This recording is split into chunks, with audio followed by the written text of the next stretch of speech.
We might have been dysfunctional, but we remained a family, although sometimes just barely. One thing, we were honest about who we were and what we believed and how we felt. Nothing hidden, no secret parental agendas. No lying to the kids about how Anna and I got along.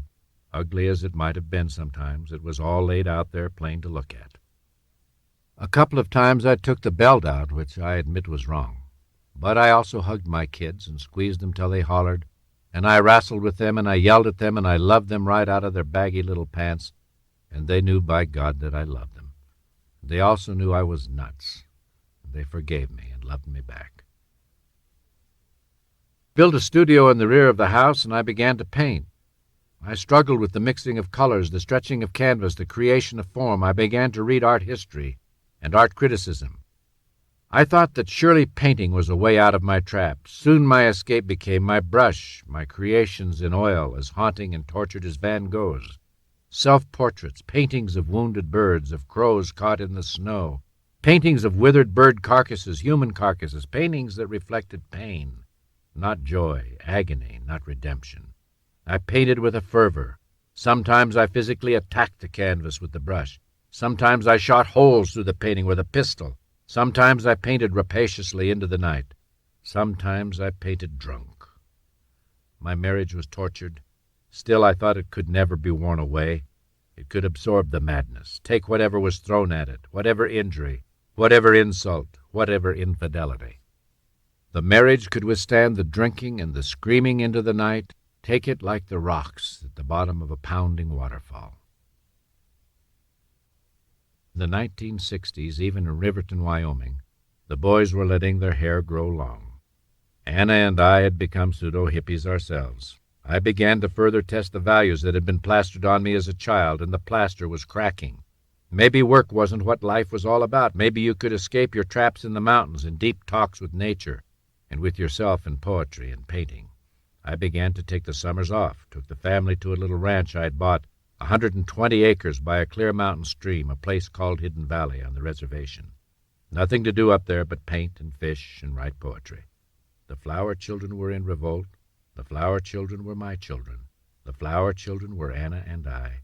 We were all in revolt, against authority, against custom, historical wisdom, religion, especially religion. We were in revolt against each other. We loved each other, but love in the war zone is a hard crop to grow. One day a claims man from St. Paul Insurance Company came to visit me, one of those nice, smiling fellas. "Jerry," he said, "we're tired of having you shove our cases up our ass. We'd like you to join our team. What do you say?" Well, now you can claim to believe this or that. You can pray and preach and strut and tremble in righteous rage. But when you hit the here and now and slam your principles up against a shot at money or power, something happens. Watch principle fade into a haze of rationalizations. "I'll just do it once," becomes the refrain. A man hates the rich, then falls into it, makes a pile of money. Guys say all politicians are crooks and he'd never be one. Then they appoint him to the city council and he runs for mayor. I know people who go to church every Sunday and pray, and then cheat their customers half an ounce at a time on the scales the rest of the week. Principle in the abstract has a hard time surviving when faced with the corrupted reality. I wanted to be a great trial lawyer, and I wanted a way out of Riverton. Even if I had to back off of principle a little, make a little concession, nobody would condemn me for that. My competitors would be envious. I took a case for the company. Then a couple.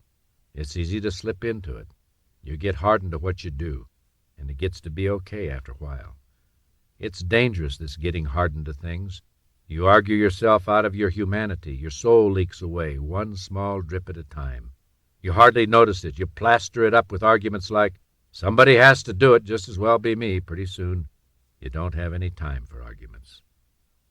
Pretty soon the word got around. Spence was working for the insurance companies. Spence was a winner. Other insurance companies began sending me their claimsmen.